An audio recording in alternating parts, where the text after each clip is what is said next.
ቤተክርስቲያናችን በአሁኑ ወቅት በሀገሪቱ ሁሉም ክልሎች ላይ በመገኘት ከ780 በላይ አጥቢያዎችን በመትከል የወንጌልን ብርሃን ማህበራዊ ፋይዳ ያላቸውን ስራዎች ተደራሽ እያደረገች ትገኛለች።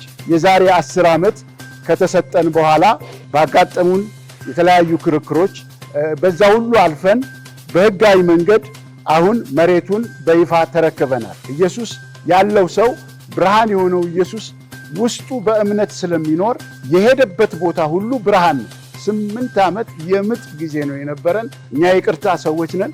ሰዎችን ሁሉ ይቅር እንላለን። በሰዎች ላይ ቂም አንይዝም። ለነሱ ነው የተጠራ ነው። ብርሃን ሆነን እንድናበራ እሱን አጉልቼ አልናገርም። ያለፍነው ብዙ ነው። ህልማችን ደግሞ እዚህ ቦታ በቃ የጌታ ስም መጠራቱ መክበሩ ነው።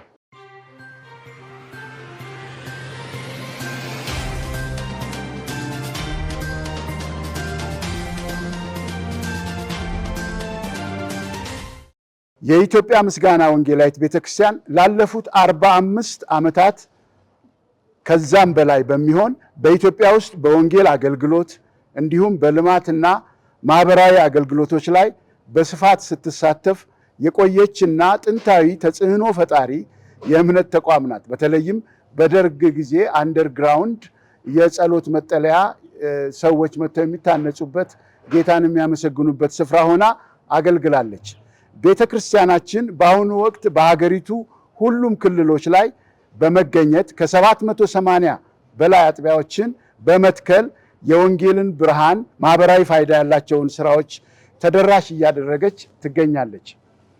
ከዚህ ቀደም በተለይም በዋና ዋና የሀገሪቱ ከተሞች ላይ ለማምለኪያ፣ ለቢሮ፣ ለትምህርት ቤትና ለመሰል ማህበራዊ አገልግሎቶች የሚውሉ ዘመናዊ ህንፃዎችን በመገንባት የሀገርን ገጽታና የህዝብን ተጠቃሚነት ስታሳድግ መቆየቷ ይታወቃል።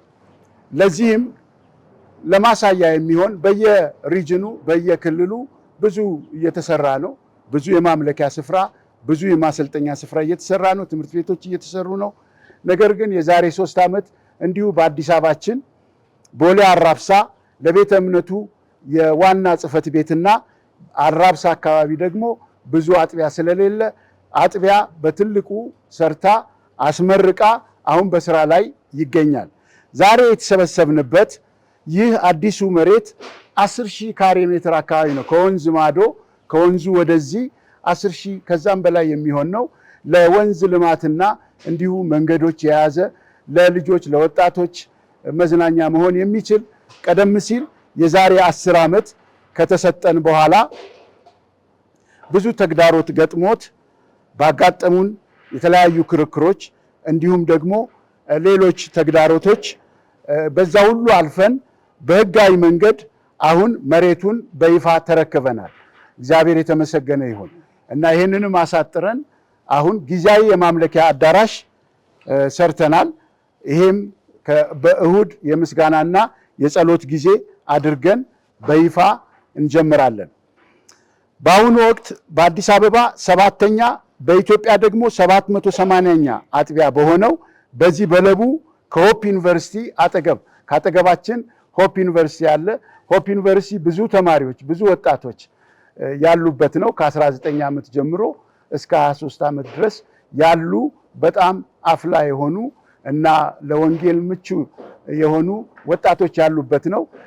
ታርጌታችን ይሄ ዩኒቨርሲቲ ይሆናል። እንዲሁም የአካባቢውን ህዝብ ታሳቢ አድርገን ነው የምናገለግለው። ቀደም ሲል እንደገለጽኩት ለቤተ እምነቱ ሪትሪት ማድረጊያ የመታደሻ የመታነጫ ቦታ ከማድረግም አልፈን ለአብያተ ክርስቲያናትም ጭምር ክፍት የሚሆን ነው። እንደሱ ከማድረግ ባሻገር ወንጌል ስርጭት የምናደርግበትና ሌሎች ሰዎችን አካባቢውን የምንደርስበት ነው። የአምልኮና የህንፃ ግንባታው ለምዕመናን ምቹ የሆነ እንዲሁ ደግሞ ኮሌጅን የያዘ ቅድም እንደጠቀስኩት የአጭር ጊዜ ስልጠናና የረጅም ጊዜ ስልጠና ቤተክርስቲያናችን በስልጠና ደረጃ እስከ 3,000 ተማሪዎችን አገልጋዮችን አሰልጥናለች። በመላ ኢትዮጵያ በሳተላይትና በኦንላይን ካምፓስ ላይ አዲስ አበባን ጨምሮ ሐዋሳ፣ ሻሸመኔ፣ ወሎ የተለያዩ ቦታዎች ስልጠና ሰጥተናል። አሁን ከዚህ በተጨማሪ በተጠናከረ መልኩ በዚህ ኮምፓውንድ ውስጥ ይሄንን እንሰራለን። የአካባቢ ጥበቃና የወንዝ ዳርቻ ልማትም እኛኑ የሚጠብቅ ነው። እኛንን አሁን በህጋዊ ደረጃ እዚህ ስፍራ ያለ ነው ህጋዊ ይዞታችን ነው። ይሄ ቤተ እምነቱ ይዞታ ነው። ወደፊትም ለትውልድ የሚተላለፍ ነው። እዚህ አካባቢ ያለውን የወንዝ ዳርቻ ልማትም ጭምር የምናለማ ይሆናል። ወደፊት ለብዙ ሰዎች ጥሩ ስትራቴጂክ ሎኬሽን ነው። ብዙ ሰዎች መተው የሚጠቀሙበት የሚገለገሉበት ይሆናል። ተጽዕኖ የምንፈጥርበት ይሆናል። እነዚህን ሁሉ ታላላቅ የልማትና የህንፃ ግንባታ እቅዶች ከመጀመሪያችን በፊት እንግዲህ ፈታኝ ነገሮችን አልፈናል። ይሄንን ደግሞ አስመልክቶ ምስጋና ለማቅረብ ቅድም እንደገለጽኩት በዚህ ስፍራ ሰኔ 7 የእግዚአብሔር ቁጥር ነው፣ መለኮታዊ ቁጥር ነው። እግዚአብሔር ያመቻቸው ቀን ነው። በዚህ ቀን ላይ አምልኮና ምስጋና እናቀርባለን። አምልኮና ምስጋና እዚህ ስፍራ ስናቀርብ እንደምታውቁት በዮሐንስ ምዕራፍ 5 በተራራ ላይ ያለች ከተማ ልትሰወር አይቻላትም። ክርስቲያን ሊሰወር አይቻልም። ውስጡ ብርሃን ነው። ኢየሱስ ያለው ሰው ብርሃን የሆነው ኢየሱስ ውስጡ በእምነት ስለሚኖር የሄደበት ቦታ ሁሉ ብርሃን ነው። እዚህ ስፍራ ቸርች አልነበረም። እንግዲህ አሁን ገና በ7 ነው የምንጀምረው። ቅዱሳን ተሰብስበው የሚያበሩበት ቀን በ7 ነው የሚሆነው። ከዛ በኋላ በቀጣይነት በሚቀጥለውም 14 ላይ በሳምንቱ ኮንፈረንስ እናደርጋለን። ከዛ በተከታታይ እሁድ ከሰዓት በዚህ ስፍራ አገልግሎት እናደርጋለን። ወደ መደበኛ ጠዋት ፕሮግራም እስከሚሸጋገር ድረስ እናገለግላለን። ጌታ የተባረከ ይሁን። ለዚህ ታላቅ ስኬት፣ ታሪካዊ ስኬት ስላበቃን እግዚአብሔርን እያመሰገንን የፍትህ አካላትንና የኢትዮጵያን የፍትህ አካላትን እንዲሁ ደግሞ ስራ አስፈጻሚዎችን እጅግ እያመሰገንን ከእግዚአብሔር ቀጥሎ ከታላቁ እግዚአብሔር ቀጥሎ እግዚአብሔር የከፈተውን ማንም አይዘጋም። እግዚአብሔር የሰጠን ቃል በተለይ ይህን ስፍራ በህጋዊ መንገድ መያዛችንን ስናረጋግጥ ቀደም ሲል እንደገለጥኩት 8 ዓመት የምጥ ጊዜ ነው የነበረን። በጣም በተከታታይ በብዙ ፍርድ ቤቶች በብዙ አስፈጻሚ ቢሮዎች ስንመላለስ ነው የከረምነው።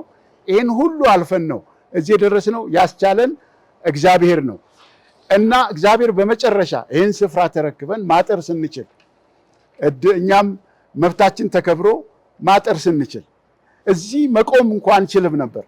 እንኳን ጋዜጣዊ መግለጫ ለመስጠት መተን ሻይ መጠጣት እንኳን አንችልም። ብዙ መዘርዘር አልፈልግም።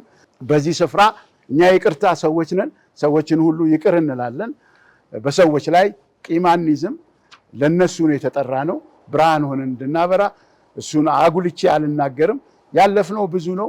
ነገር ግን እግዚአብሔር ይህን ቦታ እንድንረግጠው፣ እንድናመልክ፣ ወንጌል እንድንሰብክ በፈቀደልን ጊዜ ባሰፋልን ጊዜ የሰጠን ቃል ይሄ ነው። ለፊላደልፊያ ቤተክርስቲያን የሰጠውን ቃል ነው የሰጠን። ኃይልህ ምንም ትንሽ ቢሆን በቃሌ ታምነሃልና የተከፈተ በር ሰጥቻለሁ፣ ማንም ሊዘጋው የማይችል። ጌታ የተባረከ ይሁን። እግዚአብሔር የከፈተውን የወንጌል በር ማንም መዝጋት አይችልም። ጌታ የተባረከ ይሁን።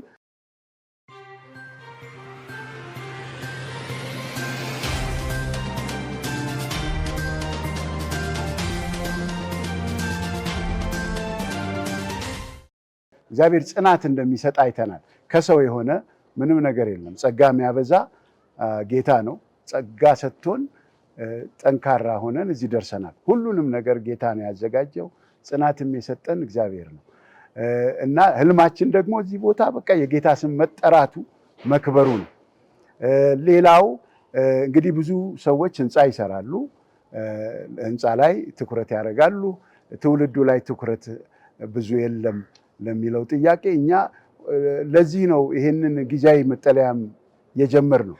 እነዚህ ተማሪዎች አካባቢ ላይ ያሉ ሰዎች ስላጓጉን የወንጌል ጉጉቱ በልባችን ስላለ ይሄንን አሁን በ13 ቀን የጨረስነው። you don't believe በ13 ቀን እንደዚህ አይነት ነገር መጨረስ ያው በዚህ ጊዜ ዕቃ ውድ በሆነበት ጊዜ ቶሎ ብሎ ሰራተኛም እነዚህን ሁሉ ሞቢላይዝ አድርጎ መጀመር ከባድ ነው። ግን እግዚአብሔር በሰጠን ጸጋና አቅም ቶሎ ያደረስነው ወንጌል ለመስራት ካለን ጉጉት ነው። ወደፊት ይሄ ዲዛይኑ እንደተጠበቀ ሆኖ እንደሚሰራ እርግጠኛ ሆነን ያንን እናደርጋለን። እንደምታውቁት ቤተክርስቲያን በራእይ ነው በእምነት ነው የምትንቀሳቀሰው አይደል? እንደ ሌላ ተቋም ሁሉን ነገር ፕሮጀክት አድርጋ ስራውን አትጀምር አይደል? እግዚአብሔር ይሰራል ብላ አምና ትጀምራለች። ይሄን ስንል ካለፈው ተሞክሯችን እግዚአብሔር አዘጋጅቶ ብዙ ነገር ሰርተናል።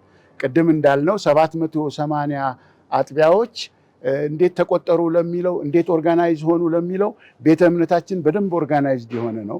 ስትራክቸር አለው። ዋና ጽሕፈት ቤት አለው። በዋና ጽሕፈት ቤት ውስጥ የቦርድ አባላት አሉ ወይም ስራ አስፈጻሚ እንላቸዋለን።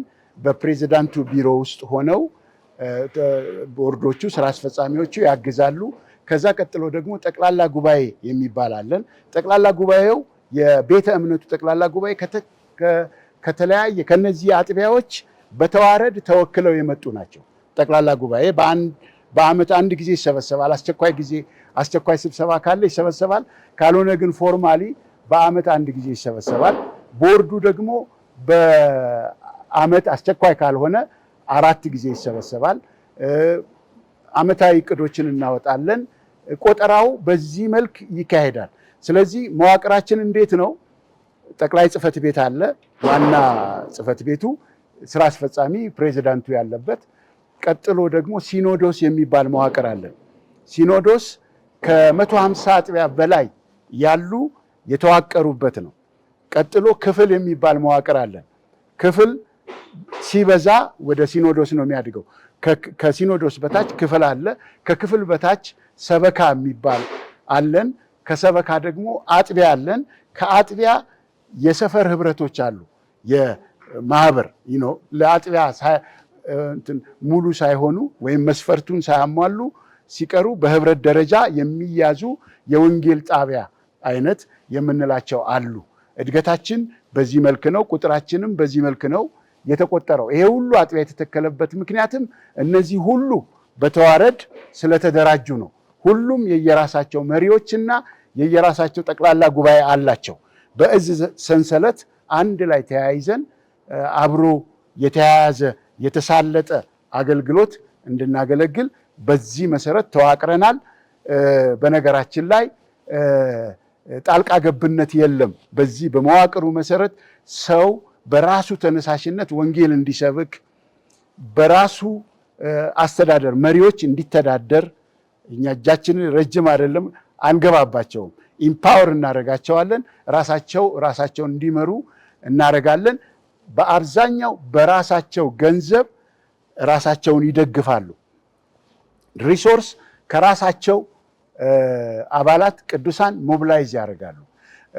ሌላው ይዞታን በተመለከተ ሁሉም በጣም ሬር ቻንስ የሌለው በክራይ ያለ 1%ም አይሆንም 100% ማለት እችላለሁ። ምናልባት አንድ አጥቢያ ኧረ እኔ በክራይ ነኝ ካላለች በስተቀር እኔ እስከማውቀው ድረስ አብዛኞቹ 99% የራሳችን ይዞታ የራሳቸው ማምለኪያ ገጠር ውስጥ እንኳ ያሉት የራሳቸው ጄኔሬተር መብራት የሌለበት ከሜን ግሪድ ውስጥ ያሉ ገጠር ውስጥ ያሉ አጥቢያዎች የራሳቸው ውሃ ጉድጓድ፣ የራሳቸው ጄኔሬተር፣ የራሳቸው ሳውንድ ሲስተም ሁሉ ነገር ያላቸው ሆኖ አንዳንዶቹ መቃብር ስለሚከለከሉ የመቃብር ስፍራ ጭምር የገዙ አሉ። የራሳቸው የመቃብር ስፍራ እዚህ ወደ ከደብረ ዘይት ገጠር ውስጥ ብንሄድ አለን። አሁን ከደብረ ዘይት ጀምሮ እስከ አዋሽ መልካ ድረስ 18 አጥቢያ አለ። እነዚህ አሁን ገጠር ውስጥ ያሉት የቀብር ስፍራ ጭምር ገዝተዋል እና በዚህ ደረጃ እግዚአብሔር ረድቶናል፣ አደራጅቶናል። ለትውልድ የሚሆን ነገር አፍርተናል ብዬ አምናለሁ። በክራይ አንደግፍም፣ አናበረታታም። በክራይ የሆነ አጥቢያን ቶሎ ብላችሁ ግዙ ወይ ደግሞ ከመንግስት ቦታ ውሰዱ ብለን እናበረታታቸዋለን። በዚህም ተሳክቶልናል። ጌታ የተባረከ ይሁን። ቤተክርስቲያን ሀብቷ ምዕመኖች ናቸው አይደል? በቤተ እምነቱ አሁን ቤተ እምነቱ ነው ይሄንን የሚያሰራው። ለምን እዚህ ጋር ለቤተ እምነቱና ለአብያተ ክርስቲያናት የሚሆን ጭምር ለአጥቢያ ብቻ ሳይሆን ቅድም እንዳልኳችሁ አንዳንድ ለቤተ እምነትና ለመላው አብያተ ክርስቲያናት የሚጠቅም ነገር ስንሰራ ሁልጊዜ አብረን አጥቢያ እንተክላለን። የግድ ነው አጥቢያ መኖር፣ ሎካል ቸርች መኖር አለበት ብለን እናምናለን። ምንም አይነት ተቋማት ሲገነቡ እንደሱ እናደርጋለን እና ይሄ አጥቢያ በራሱ አይጫንበትም ይሄን እንዲሰራ ለቤተ እምነቱ እና ለሌሎች አብያተ ክርስቲያናት ስለሆነ ኦልሬዲ ያደራጀነው ህብረት አለ ወይም ሪሶርስ ሞቢላይዝ የሚያደርግ የራሳችን ቲም አለ። ይሄ ቲም ሞቢላይዝ ያደርጋል፣ በዚህ ስፍራ ይሰራል። እንደውም ቦታው ሁሉ ተዘጋጅቷል። በነገራችን ላይ ቁፋሮ ሁሉ አድርገን ነበረ መሰረት ለመስራት ለማውጣት ምንም እንኳ አሁን 8 ዓመትም ቢሆን ቢወደድብንም እግዚአብሔር ሁሉን ይችላል፣ እጁ አያጥርም። በየትኛውም ሰዓት የእሱን ስራ መስራት ይችላል። በዚህ ጊዜም በውድ ሰዓትም ይሄ ማለት 300-400% እቃ ተወዷል። አሁን ያኔ ካሰብነው በላይ ነው። ደግሞ አንሰርተን ነበር። ይሄንን ተረክበን ለመስራት ገና በሰው እጅ ላይ ነበረ ውሳኔያችን፣ በፍትህ አካላትና በስራ አስፈጻሚው እጅ ላይ ነው የነበረው እና አሁን ተረክበናል። ከዚህ በኋላ ያንን እናደርጋለን። ትልቁ ይሄንን መግለጫ የሰጠንበት ምክንያት በጣም ትልቅ ተግዳሮት አልፈን ዛሬ ለዚህ በቅተን እዚህ ስፍራ በዳስም ይሁን በአማረ ህንፃ ወንጌል ይሰበካል። ያንን ታሳቢ አድርገን ጌታ ይባርካችሁ።